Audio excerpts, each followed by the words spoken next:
Hello, my name is Janice Lark, and I am an academic coach at College of DuPage in Illinois. The title of my presentation is Following the Path of Servant Leadership Through Writing-Centered Terrain. The photograph shows two walkers on a path through a forested area. As an academic coach, it is my honor to work with a highly diverse group of students who wish to collaborate on their writing, reading, and speech assignments. In my career that has traversed the roles of teacher, instructional coach, and tutor, I try to draw from the principles of servant leadership, an approach that emphasizes caring for others. The ideals of servant leadership intrigue me because I feel that they can enhance well-being and development for students and tutors alike as they walk the path of the Writing Center together.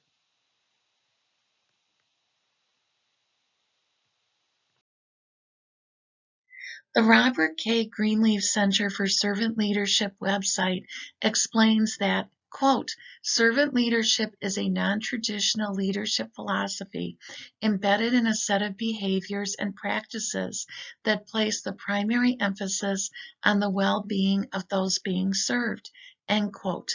Although the path of servant leadership is rigorous, it can inspire tutoring practice, promote student learning, and enrich the Writing Center landscape. As you listen to my presentation, I hope that you will consider how you already incorporate aspects of servant leadership in your tutoring practice and ways that you might like to enhance them. When you first hear the term servant leadership, you may question how a person in a subservient position can be a leader. The image is of two faces in opposing directions shows this conflict between the roles. After all, most leaders are people of power and status traditionally. However, the practice of servant leadership does not derive its effectiveness from a top-down type of power structure. Instead, this approach to leadership embraces collaboration and service as a way to enable those served to achieve their personal best. In the process, both the one who serves and the recipient grow in insight. The photograph shows a climber near the top of a mountain. Many of the world's religions and moral philosophies present the value of the leader who serves, a person who chooses the last place at the table instead of the most important.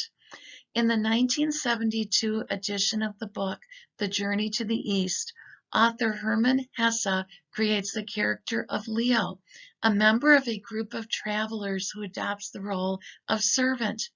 Later, the other travelers are amazed to learn that Leo, who served the others so humbly, was actually the leader of the pilgrimage.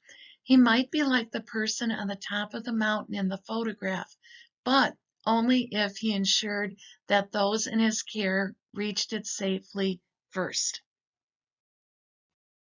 In The Journey to the East, author Hesse recognizes this tension between leadership styles of ruler and servant.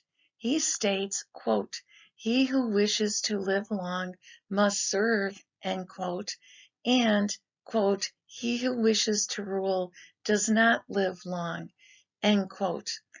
The first quotation describes the style of servant leadership, which values behaviors of placing the needs of others above the needs of self. In contrast, the second quotation asserts that the leader who grasps power does not enjoy a lengthy period of rule. Which kind of leader would you like to be? Like the flowing waters in the photograph, servant leadership is far-reaching and sustaining. It makes the writing terrain more navigable for students and tutors alike, and it braces them on the journey. So, do the ideals of servant leadership intrigue you as a path to follow in your tutoring work? You may already practice several of them.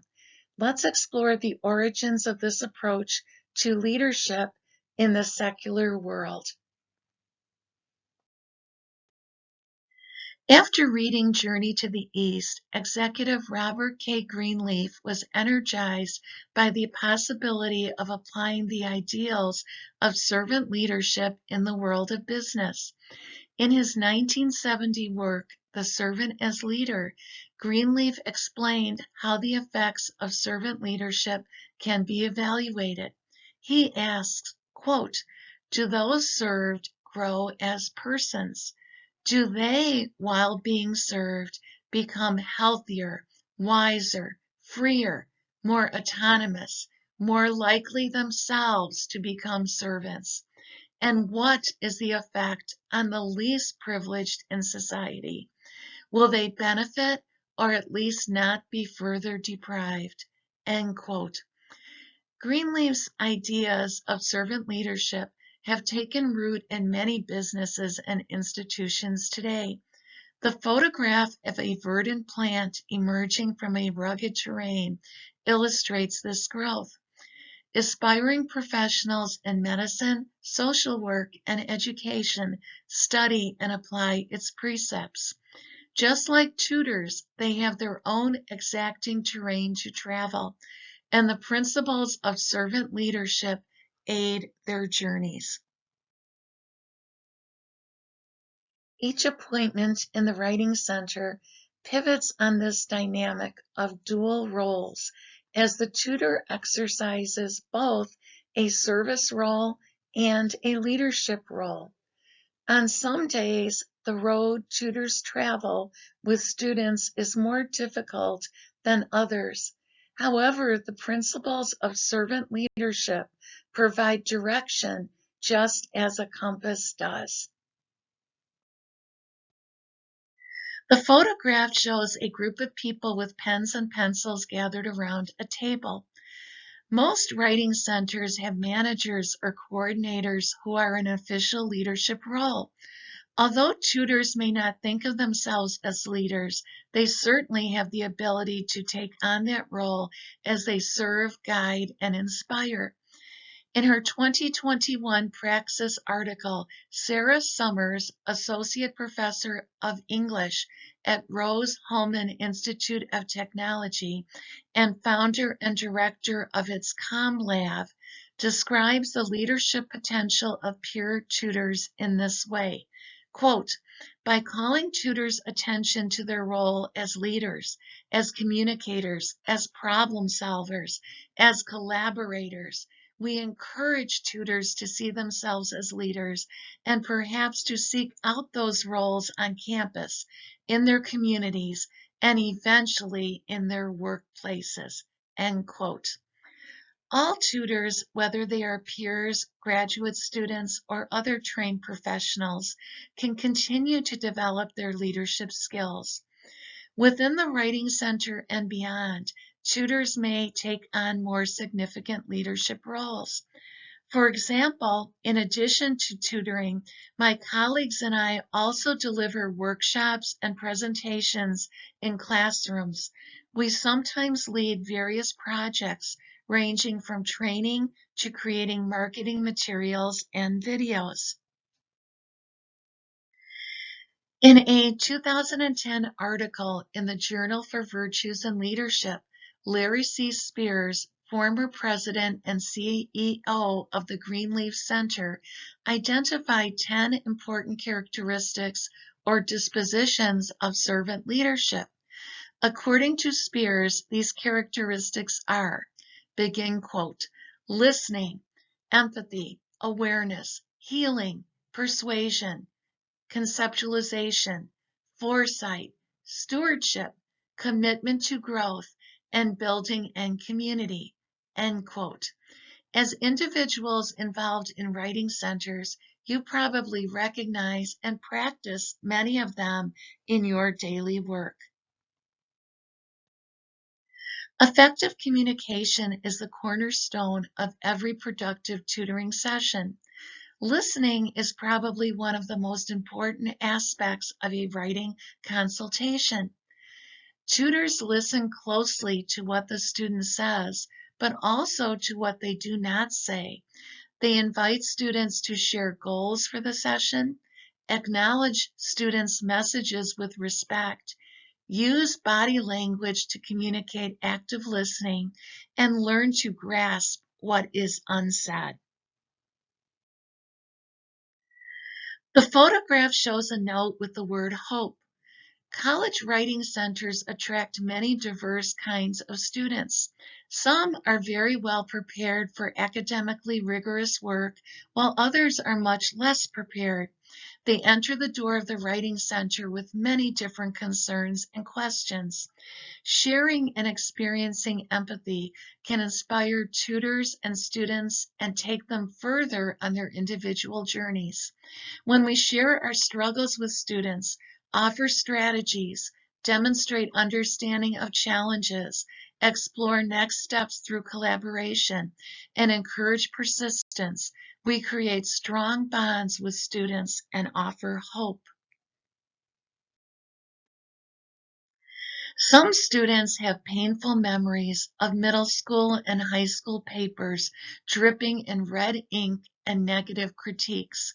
In the photograph, the red pen resting on a piece of marked up paper illustrates this pain.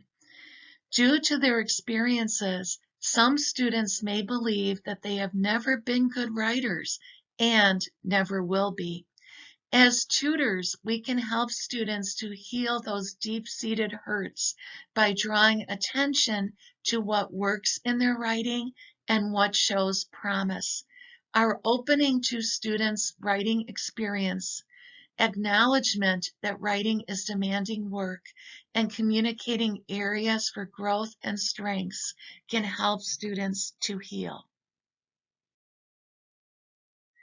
During tutoring conversations, we ask questions, promote reflection about writing, and consider different perspectives and encourage students to do the same. In our consultations, we can honor our students' identities by using inclusive language and correct pronouns, and once again, encourage them to follow suit. In addition, we can offer students resources to help them understand principles of inclusivity, accessibility, and anti-racism. Engaging in important conversations enriches the landscape of the writing center and opens minds and hearts. We seek success not through coercion, but through collaboration and persuasion. The photograph shows a person standing behind a fence near the water. Whether tutors work with students full-time or only a few hours a week, all make a contribution to the writing center landscape. They are important members of the team, and their attitudes and actions bring their writing center's mission to life. On a daily basis, they draw on their individuality and creative problem solving to work productively. They recognize the importance of caring not only for others, but for themselves as well. This photograph shows a mosaic bearing the words "Imagine" in the center. Often students come to the Writing Center for help with a particular assignment. As tutors, we help them to meet their short-term writing goals, but also recognize the importance of setting long-term writing goals. Our experiences with essays, reviews, critiques, research papers, academic posters, and infographics help us to understand the kinds of writing that students will be called to do in their lives beyond the college classroom. The ideals of servant leadership call on us to impart not only the skills, but also encouragement. Tutors encounter many different kinds of writers each day in the Writing Center, and the featured sketch of several rows of faces shows this wide variety. Whether students are working on research papers, reviews, or scholarship essays, we can help them to look ahead. We can see the big picture of how valuable clear communication is, and we can urge writers to focus more on meaning and less on minutia. The photograph shows four stacked stones that form a tower. In the same way, the resources we make available to students create a community of care. In our roles as tutors, we have many ways to act as stewards to our students by offering resources, providing outreach, and publicizing resources and services. Some of these resources, such as counseling services and food shelter options, lie outside the walls of the Writing Center. However, our roles require that we be equipped to serve by sharing needed information with students. The photograph shows a group of vibrant flowers to show that a college writing center is a place of infinite possibility. Most people who work in writing centers share a common commitment to students. Whether tutors meet with a student once or over a prolonged period of time, in person or online, they can use that meeting time to commit to individual student growth. The photograph shows a group of people standing in a heart-shaped formation to illustrate the idea of community. You are probably part of a tutoring community in your writing center. Our students make up a part of the college community. During a consultation, those communities intersect. We learn from our students, serve them to the best of our abilities, and inspire them to embark on a journey of servant leadership in their own lives.